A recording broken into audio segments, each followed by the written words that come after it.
Saya sendiri nggak ada background bisnis, orang tua saya PNS semuanya. Akhirnya ya hitungan yang sederhana saat itu, saya aja dalam sebulan untuk laundry aja bisa 200.000.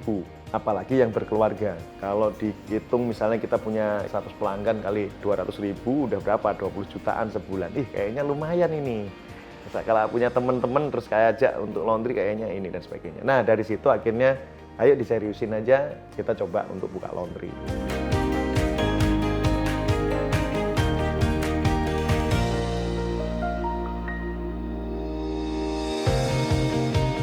Sekarang dari sekian banyak laundry, itu rata-rata yang laundry yang saya punya itu ada yang profitnya 20 juta ada yang profitnya 60 juta per bulan.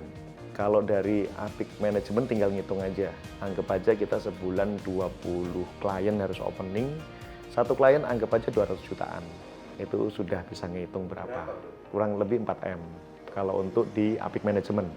Di Resik Supermarket Laundry beda lagi, ini sudah 3 cabang, ini mau buka cabang yang keempat untuk supply chain.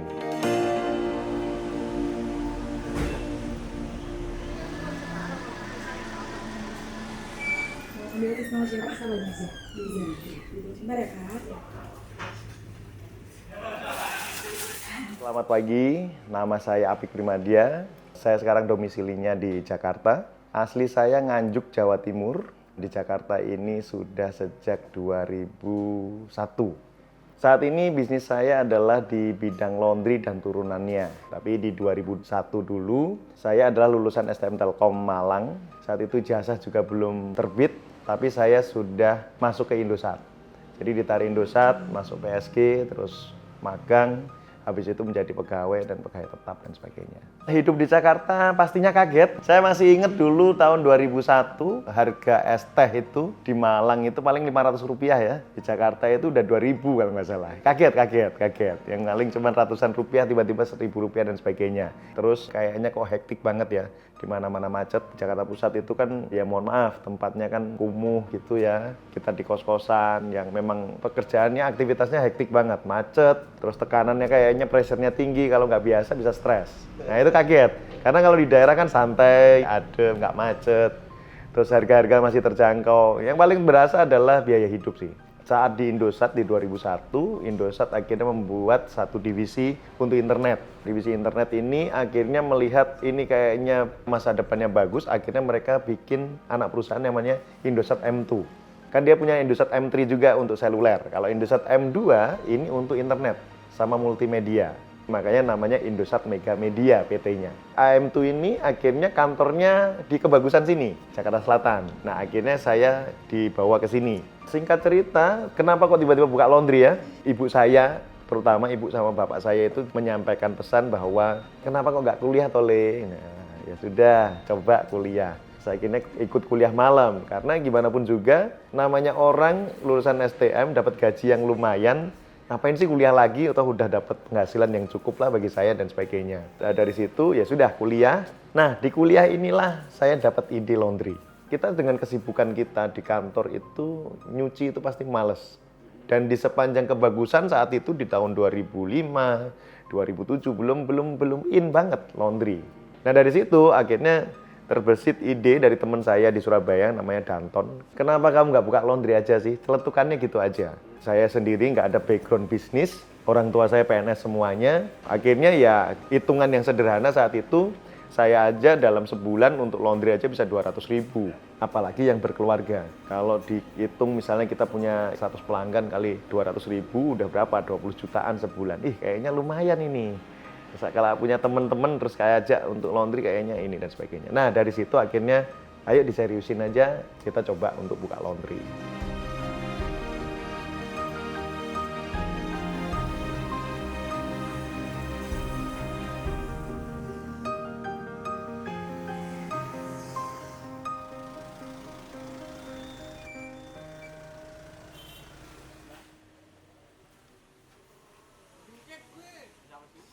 Nah dari situ 20 juta beli mesin cuci, langsung beli mesin pengering. Dan saya nggak dapat info apa-apa. cara nyuci di laundry itu gimana, ngeringin baju itu gimana. Kan selama ini kan taunya habis dicuci kan dijemur. Setrika apa sih yang aman, yang untuk sablon aja aman dan sebagainya. Saya nggak pernah tahu kayak gitu. Nggak seperti sekarang, YouTube ada, Instagram ada, orang buka laundry juga bisa didampingin. Kalau dulu harus beli franchise, baru dapat sistemnya. Ya sudah, dengan dana seadanya tadi, sewa tempatnya yang harusnya tahunan, saya nego bulanan. Beli setrika listrik karena saya nggak tahu setrika uap, terus sama pegawai satu, seperti itu. Jadi modal kurang lebih kalau untuk laundry saja saat itu sekitar 15 jutaan. Sama renovasi dan sebagainya, dan mesin-mesin 15 juta. Sisanya uangnya saya beliin motor untuk kurir. Langsung rame awalan? Enggak.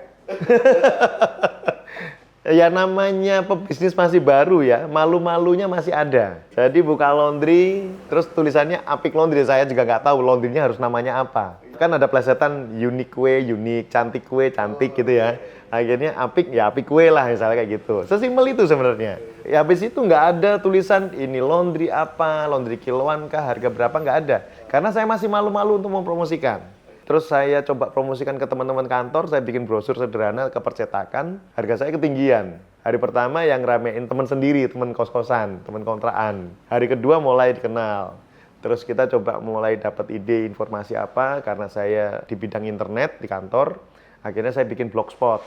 Nah dari blogspot itulah kita mulai banyak pelanggan yang datang. Karena orang searching ya, laundry kiloan terdekat, laundry ya itu belum zamannya Google Map kayak sekarang ya. Google Map kan juga belum ada kayaknya saat itu dan sebagainya, gitu sih. Sebenarnya dari penghasilan di kantor di Indosat aja udah cukup bagi saya. Dan saya memang hobinya traveling, kulineran, nonton konser, seneng banget. Gigi lah, seneng nonton. Gigi kemana-mana saya ikutin lah dulu. Nah, saya cuman berpikiran, saya kayaknya kalau punya penghasilan tambahan 500.000 sebulan aja cukup. Sesimpel itu. Jadi saya nggak ada kepikiran harus berapa puluh juta per bulan, berapa ratus juta sebulan, enggak. Ya ternyata berjalannya waktu, responnya malah bagus nih. Marketnya bagus, orang mau terima dan sebagainya. Nah, target kita naik lagi, karena bulan kedua itu saya sudah bisa beli mesin tambahan sendiri, tanpa saya ngambil dari gaji saya.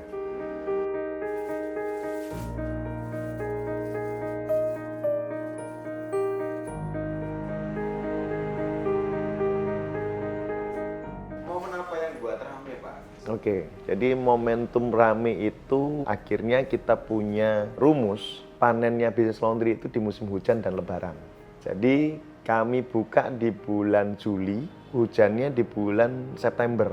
Jadi ber itu mulai rame itu. Jadi kalau bisnis laundry itu tipsnya bukalah di bulan yang ber tadi. September, Oktober, November, Desember, Januari. Nah, itu kan sudah mulai momentum hujan. Jadi kalau hujan itu biasanya orang nyuci di rumah, ngeringin baju. Ya ini susah karena hujan kan. Momentum keduanya pas lebaran. Jadi di mana semuanya laundry tutup, kami buka. Karyawan kami kan rata-rata orang asli sini. Karena nggak mudik, setelah sholat id nggak kemana-mana katanya. Daripada habis sholat id nggak mana-mana mas, buka aja. Nah itulah momentum kita ramenya. Juli kita opening, untungnya masih ada waktu untuk musim panen kita siap-siap ya. Karena Juli, Agustus, September kita udah siap-siap, pegawai saya harus siap. Banyak terjadi masalah, kita omset pengen gede, revenue pengen besar, tapi timnya nggak siap, itu sering banget. Makanya kami beruntung pun pada waktu timnya siap, jadi pas bulan panen kita udah siap. Sekarang di 2023 ini kan persaingan laundry sangat masif ya, luar biasa. Banyak orang jalan ninjanya adalah yang penting murah. Tapi kan ternyata kan market memilih yang berbeda. Banyak market yang nggak harus murah pun mereka mau datang. Contohnya Apik Laundry sekarang 2023, dulu 2008 kita buka harga 6.000. Sekarang di 2023, bahkan di 2022 kemarin, Apik Laundry harganya udah 17.000 per kilo. Ini menandakan apa? Bahwa market itu memang banyak, heterogen. Market kelas atas, kelas A itu yang menonjolkan kualitas banget, kelas B itu yang rata-rata, kualitas agak bagus, harganya pokoknya nggak tinggi-tinggi amat, sama kelas C yang maunya murah saja. Kalau value proposition dari Apik Laundry yang awal-awal adalah saat itu adalah bahwa laundry kita tepat waktu saat itu. Kita bisa melihat banyak laundry itu nggak tepat waktu. 2008, 2009 itu bukan harga lagi. Harga berapapun kayaknya pelanggan mau karena demand-nya gede banget. Sedangkan laundry-nya sedikit banget, belum banyak yang buka. Di sepanjang kebagusan ini saya lihat juga nggak ada yang buka saat itu. Yang buka pertama kali Apik Laundry. Value proposition yang kedua adalah kami punya online. Google Map aja belum ada. Kami sudah punya website. Jadi dua hal inilah yang mungkin kompetitor kita belum lihat sampai ke sana sih. Kalau di quality di laundry, yang pertama adalah kualitas hasil cuciannya. Sampai didetailkan sampai ke kualitas parfumnya. Karena market kelas A nggak suka parfum yang strong. Mereka mau yang soft, bahkan kalau perlu nggak ada parfumnya. Yang penting fresh bajunya. Bahkan setahu saya, hotel-hotel bintang 5 aja, laundry-laundrynya nggak ada parfumnya. Fresh aja. Makanya yang melayani laundry premium misalnya sekelas Chief, Sengasek dan sebagainya, mereka pakai jas. Tempatnya nyaman, ada AC-nya.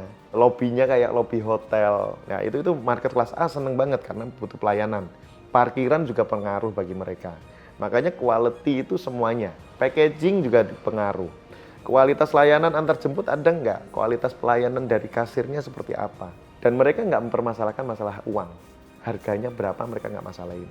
Dan di Apik Laundry, yang sekarang, memang target kita kelas A. Kelas B ke A lah, B ke A. Bukan A banget ya, karena kita masih ada laundry kiloannya. Kalau kelas A banget biasanya nggak ada laundry kiloan. Karena baju sehari-hari dicucikan oleh pembantunya di rumah. Berarti yang dicuci apa? Baju-baju yang mahal, baju sutra, batik sutra misalnya, terus baju-baju yang perlu perlakuan khusus, itu kan wajib ke laundry. Nah, itu market-market itulah yang memang membutuhkan laundry. Range-nya berapa gitu? Kalau sekelas Apik Laundry masih terjangkau lah. Jadi kemeja itu masih harga 29.000. Kalau di levelnya Jeep, Sengasek mungkin sudah 70 ribuan per kemeja. Beda kan? Beda ya. Dan itu ada marketnya loh. Ada marketnya. Namanya Jawabannya siapa ini? Rizky. Yang tadi bersama si Jaka. Apik Laundry bangun untuk jasa laundry itu di 2008. Saya pun masih kerja di Indosat M2. 5 tahun berjalan, akhirnya saya memutuskan untuk resign.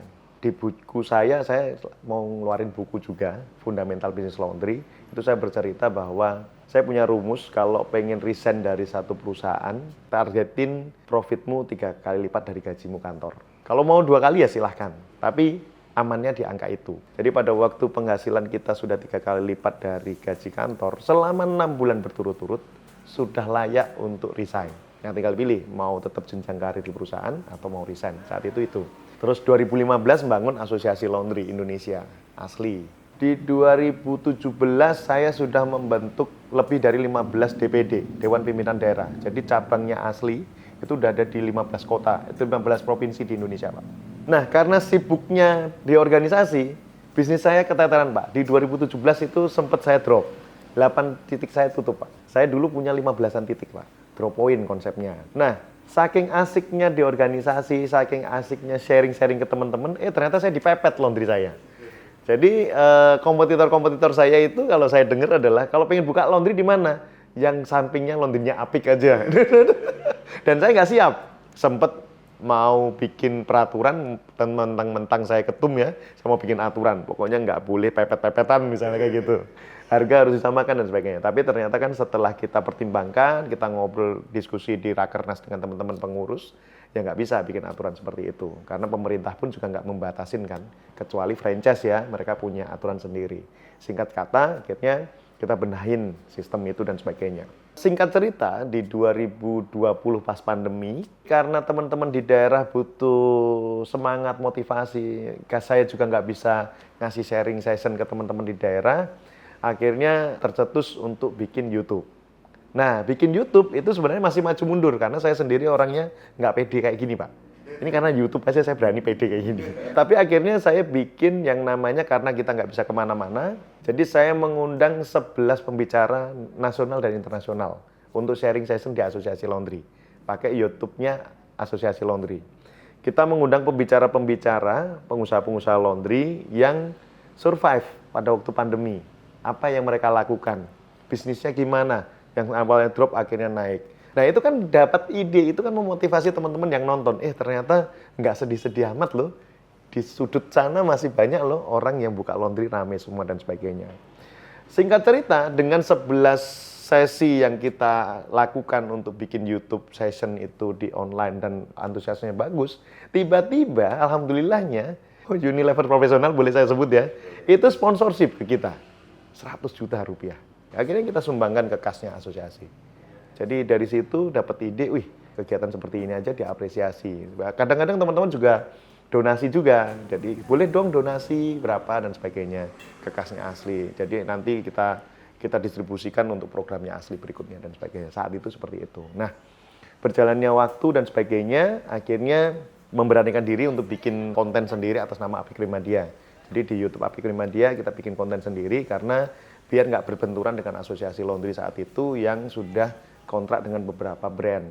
Kalau dengan Apik Rimadia kan bebas, saya bisa kemana-mana dan sebagainya. Itulah yang kita coba sistemkan. Nah, setelah saya bikin YouTube inilah, mulai kita bikin sharing session kenapa harus bangun laundry, cara memilih lokasi laundry gimana, cara bangun laundry, mindsetnya seperti apa. Terus akhirnya ada beberapa orang pengen dibikinin laundry lewat YouTube kita. Dari situlah Apik Management hadir. Jadi model bisnisnya adalah jual paket laundry, pendampingannya cuma 3 bulan. Nggak ada franchise fee, nggak ada royalty fee, terus mereknya merek sendiri. Jadi nggak pakai merek kami, Apik Laundry nggak.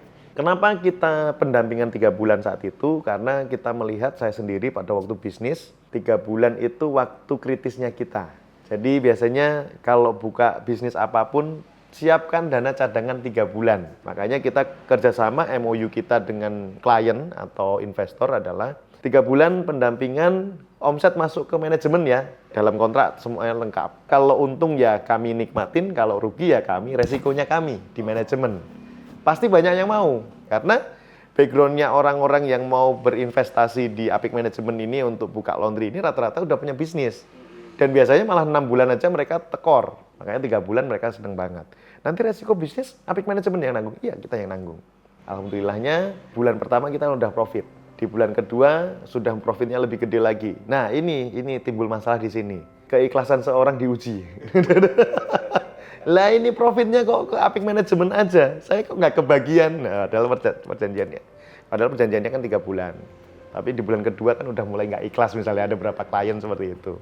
Nah itulah akhirnya kenapa kita sekarang perjanjian untuk pendampingan Apik Management cuma 2 minggu. Jadi dari 3 bulan dulu, terus akhirnya kesini kita bikin perjanjiannya cuma 2 minggu saja. Sudah nggak ada bagi hasil kayak dulu lagi. Jadi kita pendampingan training aja di lokasi.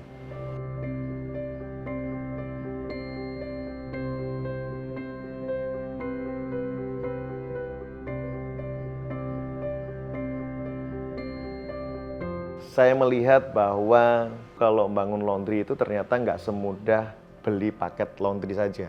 Jadi mereka butuh pendampingan terus-menerus. Bangun laundry, bangun usaha laundry ya seperti bangun bisnis yang lain. Nggak bisa bangun langsung ditinggal, nggak. Apalagi di bisnis laundry ini kan macam-macam masalahnya. Bukan sekedar buka laundry, kasih banner, laundry express, 2 jam beres misalnya, harga murah misalnya. Orang langsung datang rame pelanggannya itu kan ada 2 masalah. Yang pertama masalahnya adalah kalau rame ya pegawainya siap apa enggak. Kapasitas produksinya mesin bisa menyelesaikan apa enggak, tepat waktu atau tidak. Atau yang kedua, pegawainya nggak tahu cara ngerjainnya. Penentuan harga nggak tahu, cara menanganin baju kalau luntur itu gimana mereka nggak tahu. Bagaimana cara menggaji karyawan nggak tahu, jam kerjanya gimana, pemilihan deterjen, pemilihan parfum, kenapa harus pakai setrika uap. Nah itu kan banyak yang nggak tahu. Nah itu butuhlah yang namanya pendamping.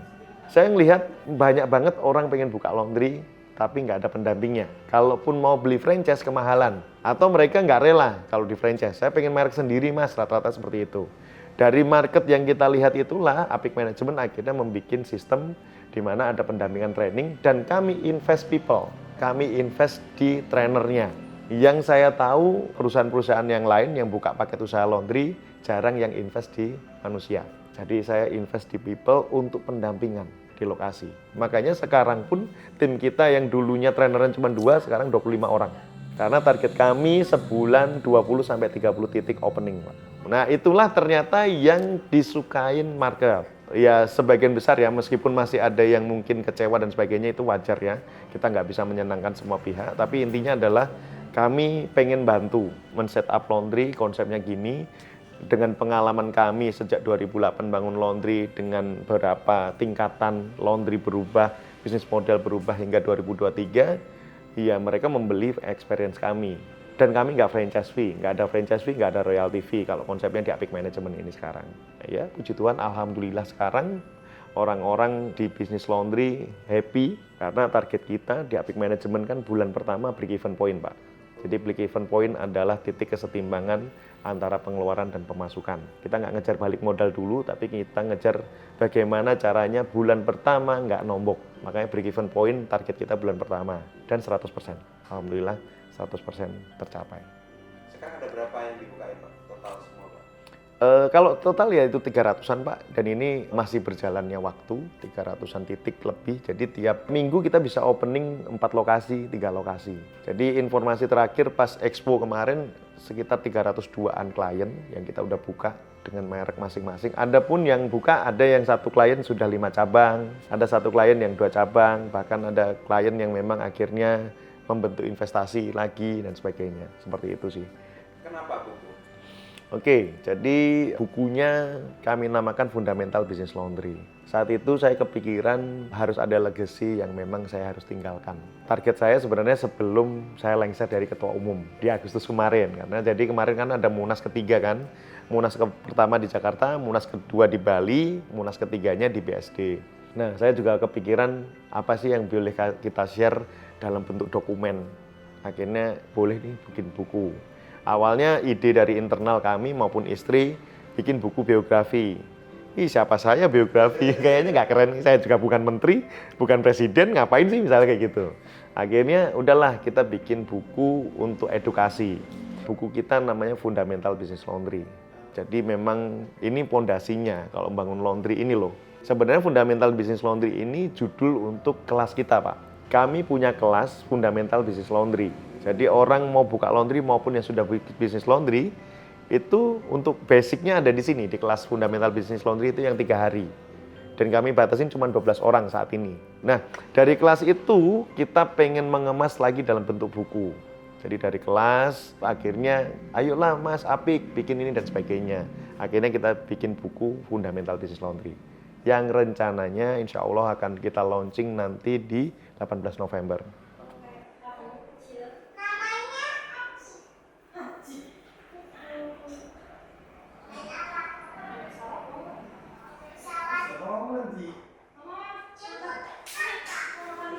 15 tahun Apik Laundry. Yes, Apik Group. Apa Yes. yang bikin bisa sesat itu? Sebenarnya paling simpel adalah saya gengsi Pak kalau tutup sebenarnya. Apa kata orang nih kalau tutup nih, nama baik saya jelek banget nih ya. Tapi di balik itu semua sebenarnya lebih ke arah pada waktu saya melihat goal saya yang simpel tadi di awal saya bangun laundry, target sukses saya saat itu adalah 500.000 sebulan sebagai profit itu udah seneng saya. Ternyata setelah buka laundry di hari pertama aja saya sudah struck karena buka lapangan kerja. Itu yang bikin saya merinding saat itu. Karyawan saya itu yang pertama kali ngelamar di kita itu intinya dia bercerita bersyukur saya ada di laundry karena sebelumnya saya nggak punya penghasilan. Suami ngojek nggak tentu hasilnya berapa dan kita masih ngontrak petak kecil setiga keluarga kalau nggak salah. Sejak di laundry ini saya berharap saya bisa ngontrak sendiri. Di bulan kedua dia sudah bisa ngontrak sendiri dengan penghasilan yang dalam tanda petik ya cukup lah bagi dia dan sebagainya. Nah itu sebagai kekuatan saya, kayaknya keren ya kalau punya bisnis ternyata bukan sekedar mendapatkan uang untuk saya pribadi, tapi ini loh kebermanfaatan ini ada ternyata. Ya bukannya sok suci atau gimana, tapi ternyata saya malah tersentuhnya di sana. Semakin semangat lagi saya untuk membuka lapangan kerja semakin gede. Tapi ya itu tadi, market besar, omset gede, tapi ruangan kecil Pak. Ini masalah. Dulu saya bangun laundry awal-awal di 2008 itu kan di garasinya orang. Garasi itu paling ukuran berapa sih? 3 meter aja nggak nyampe itu. Lebarnya 3 ke belakangnya paling cuma 6 atau 7. Itu sempit banget. Pegawai 5 aja udah sumpek gitu. Langsung mulai kepikiran, oh ternyata kapasitas produksi itu penting loh. Ruangan yang gede itu penting. Gimana kita membuka lapangan kerja, sedangkan tempatnya aja kecil banget dan sebagainya. Nah akhirnya kita coba beralih ke tempat yang lebih besar, ternyata ya akhirnya marketnya semakin besar juga. Pada waktu kita pindah ke sini pun, ini kan baru pindah sekitar 3 tahun ini, sejak Apik Management ada. Karena di tempat sebelumnya udah nggak muat juga. Kita mau bangun tingkat tapi itu masih sewa, ya saat itu ada rezeki dibeli juga nggak boleh misalnya. Akhirnya mau nggak mau kita pindah ke sini untuk kantor. Ternyata berbisnis bukan sekedar mencari cuan, tapi ngapain sih harus sedekah keluar kalau karyawan kita sendiri aja ternyata masih butuh untuk kita. Jadi kita hadirnya di situ, membuka lapangan kerja.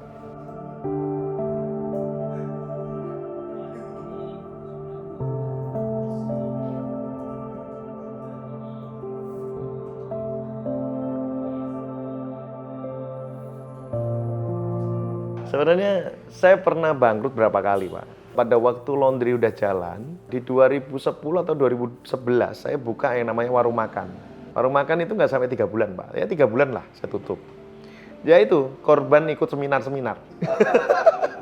Apalagi kalau seminarnya besok resign ya, misalnya kayak gitulah, gitu. Itu karena saya ngumpul dengan teman-teman yang akhirnya berbeda, karena teman saya yang sudah resign duluan dari Indosat itu ngajarin, kalau kamu punya pulang kantor, jangan ngumpul sama teman-teman sefrekuensi kantoran.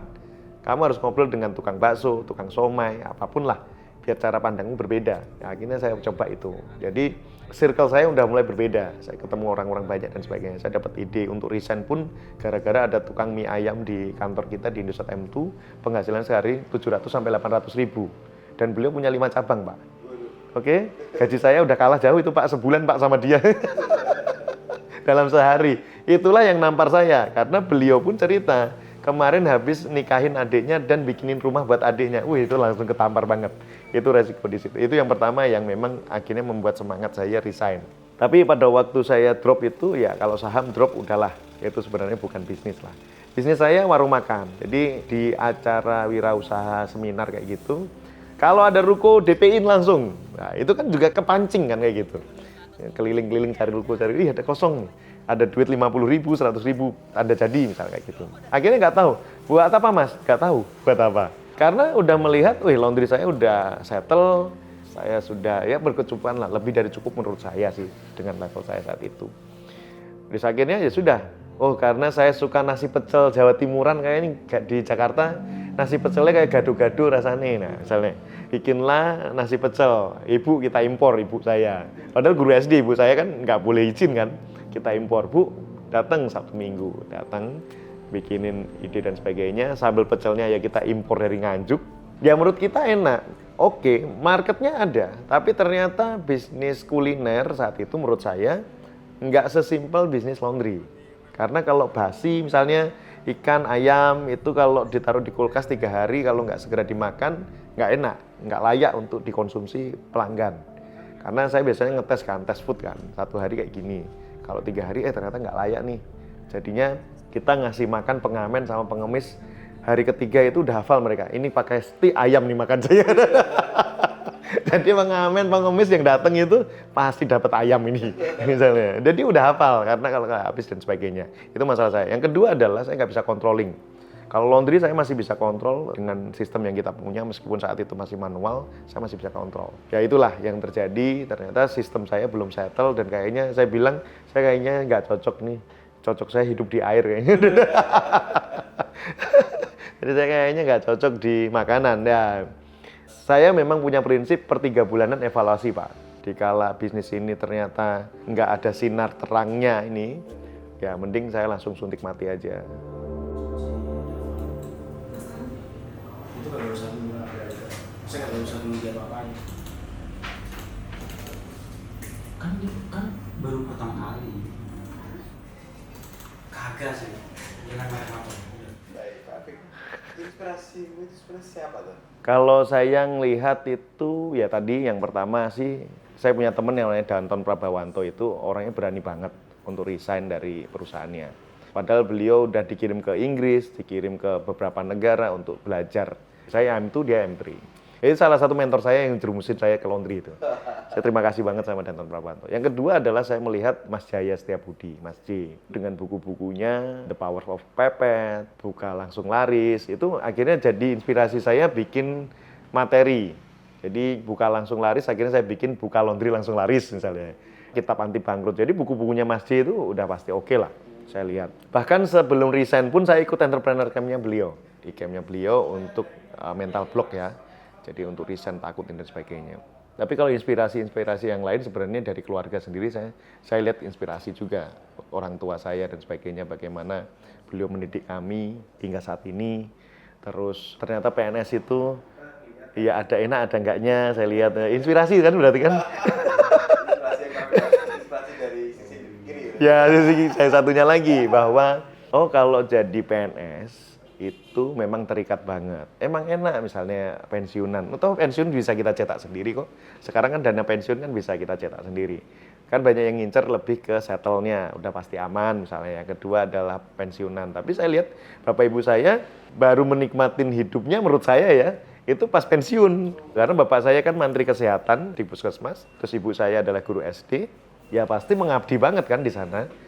Dan saya lihat nggak bisa nih izin-izin terus-terusan, nanti pasiennya gimana nih, terus muridnya gimana, kan nggak bisa seperti itu. Nah saya mendapatkan inspirasi untuk menyemangati saya harus beda loh, kalau bisa saya muda-muda kayak gini udah bisa traveling, misalnya kayak gitu. Nggak harus sampai nunggu pensiun dulu untuk traveling dan sebagainya, misalnya seperti itu. Saya belum kepikiran sampai akan seperti apa sih, karena ini berjalan waktu, itu aja dinamis banget. Apa yang kita idekan aja, kita rencanakan aja, ternyata nggak sampai setahun aja udah kayak ada perubahan. Tapi intinya adalah di akhir nanti, di end game-nya, ya misalnya cita-cita pengen pensiun di usia muda dan sebagainya, saya udah nggak perlu fokus ke bisnis lagi, sudah ada yang ngurusin semuanya, ya itu kebayangnya gitu Pak. Jadi saya sudah bisa beraktivitas dengan anak-anak, saya mendidik anak, perkembangan anak, pertumbuhan anak, saya bisa melihat, sekarang pun sudah bisa sih, saya sudah bisa melihat di sana. Tapi lebih dari itu ternyata semakin kesini, semakin banyak hal yang memang harus saya kerjakan. Yang selama ini saya lakukan, orang luar ngelihat, wih udah gede, udah kayak gini dan sebagainya. Di internal kita kayaknya kita masih malah banyak butuh belajar lagi, kayak masih kecil gitu loh. Setelah tahu, ketemu dengan teman-teman GM saya, direksi saya yang memang semangatnya luar biasa, akhirnya kita terpompa lagi. Yang selama ini udahlah levelnya sampai sini, ternyata pengen naik lagi. Yang selama ini nggak kepikiran misalnya IPO misalnya, kita mau melantai, saya nggak kepikiran sama sekali. Terus kemarin ketemu Pak Budi Isman, ngobrol dan sebagainya, gitu ya, oke, baru kebuka lagi. Yang selama ini sudahlah, saya punya berapa cabang, buka laundry, saya bikin franchise, passive income, beres. Ternyata ada hal-hal lain yang memang kita bisa eksekusi, termasuk Resik Supermarket Laundry ini misalnya. Ini kan juga salah satu hal yang memang kita untuk menuju ke sana, bahwa kita pengen dari hulu ke hilir kita pegang misalnya, supply chain kita pegang. Dimana yang selama ini kita Apik Management bangunin laundry, dan rencananya di Januari di 2024 kita mau bikin franchise juga, namanya Less Worry. Franchise ini seperti kayak Indomaret, Alfamart gitu. Jadi orang nggak pusing bangun laundry, kami yang kelola semuanya. Jadi pasif investor. Itu udah kita siapkan, karena dengan pengalaman kita 300 klien, dengan experience kita harusnya kita sudah bisa melangkah ke franchise nanti suatu saat itu. Jadi banyak hal yang memang kita eksekusi di situ. Termasuk kebermanfaatan untuk sekitar itu ya penting, bahwa kami di Apik Laundry dari awal sudah mencanangkan sebagai laundry ramah lingkungan misalnya. Dan akhirnya kita ngejar Kementerian Lingkungan Hidup, terus akhirnya kita bisa dapat Ecolabel Jasa Laundry. Jadi kita adalah laundry pertama di Indonesia yang mendapatkan sertifikat Ecolabel Jasa Laundry. Baik dari pengolahannya, jadi deterjennya pun misalnya pakai deterjen Rinso, profesional, itu karena memang terbukti aman buat lingkungan, karena Kementerian Lingkungan Hidup kan pasti kepentingan di lingkungan. Terus packagingnya kita pakai plastik biodegradable, terus parfumnya yang aman buat kesehatan, ya seperti itu sih. Jadi masih panjang sebenarnya target kita. Intinya ya kesejahteraan bukan hanya kami saja, tapi semua yang ada di sini, pegawai-pegawai kita juga mendapat kesejahteraan.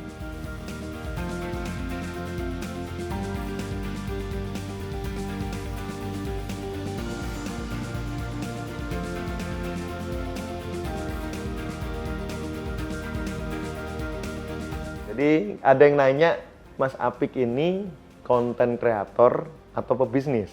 Saya bingung jawabnya. Di sisi bisnis saya juga ideasinya masih dari saya, eksekusinya beberapa saya masih memikirkan, tapi di sisi konten saya lagi seneng-senengnya ini. Bikin YouTube Apik Primadia khusus untuk laundry ini lagi seneng-senengnya. Apalagi setelah keliling ke Indonesia, banyak mendapat inspirasi dari YouTube kita. Itu seneng banget. Meskipun nggak semua orang misalnya, kalau ambil paket di Mas Apik mahal ya. Nggak harus kok Bu, Ibu lihat ada YouTube saya, itu udah kita bongkar semua. Cara memilih lokasi, cara berkompetisi, cara bikin promo, ada semuanya di situ. Iya, saya buka gratis. Di tempat lain bayar. Ini lengkap, lihat aja di situ misalnya kayak gitu. Itu yang selama ini akhirnya saya malah banyak berkecimpung dengan teman-teman di konten. Karena itu tadi, saya suka traveling, jadi sekarang traveling ya harus bikin konten. Iya, itulah yang saya nikmatin sekarang. Ya, bagi-bagi tugas lah. Bagi-bagi waktu, karena banyak orang yang nanya mungkin ya, yang mungkin di YouTube ini pun juga ada yang nanya, bagaimana sih bagi waktunya? Saya memang sudah ada plan, jadi dalam seminggu berapa hari untuk keluarga, untuk kantor untuk siapa aja, untuk Apik Laundry kah, Apik Manajemen, atau untuk Resik Supermarket Laundry, atau untuk tim konten. Untuk asosiasi, organisasi berapa lama, berapa jam dalam sebulan atau dalam seminggu. Jadi ya kita harus membagi waktu untuk semuanya. Karena kalau kita fokus ke sini banget, dulu misalnya istri sama anak-anak sempat komplain, keluar kota terus, nggak pernah ketemu anaknya, tiba-tiba gede aja misalnya kayak gitu.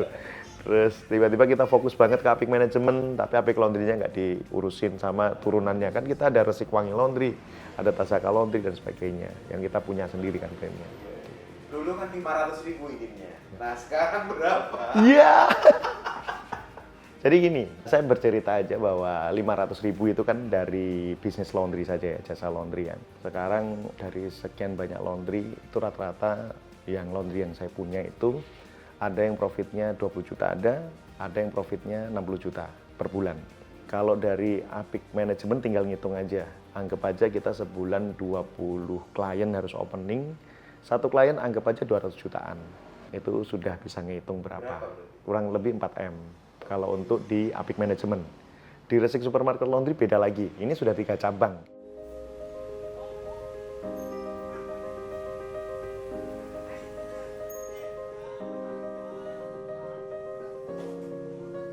Baik, terima kasih teman-teman yang sudah nonton video ini bersama saya. Mudah-mudahan bisa dipetik plus minusnya. Yang positif aja yang diambil, karena tadi saya bercerita juga tentang sisi negatif di mana saya sempat down. Jadi itu juga menjadi pelajaran bersama. Mungkin ada teman-teman juga yang pernah mengalami hal yang sama. Jadi bahwa kita di titik yang sekarang, Apik Laundry ya bisa dibilang 15 tahun Apik Laundry, bahkan sekarang menjadi Apik Group. Jadi di grup kita ini sekarang saya sudah membentuk yang namanya jasa laundry ada sendiri, Apik Manajemen khusus untuk orang yang buka laundry maupun improvisasi untuk laundry ada sendiri. Untuk supply deterjen, plastik, mesin dan sebagainya ada Resik Supermarket Laundry. Ke depan mungkin kita akan mengembangkan yang lain, misalnya tim akademi, karena sudah banyak yang pengen diperbantukan atau mungkin butuh pegawai laundry.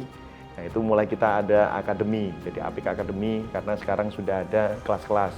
Kita sudah punya kelas fundamental business laundry, kelas dari operation laundry kita sudah punya.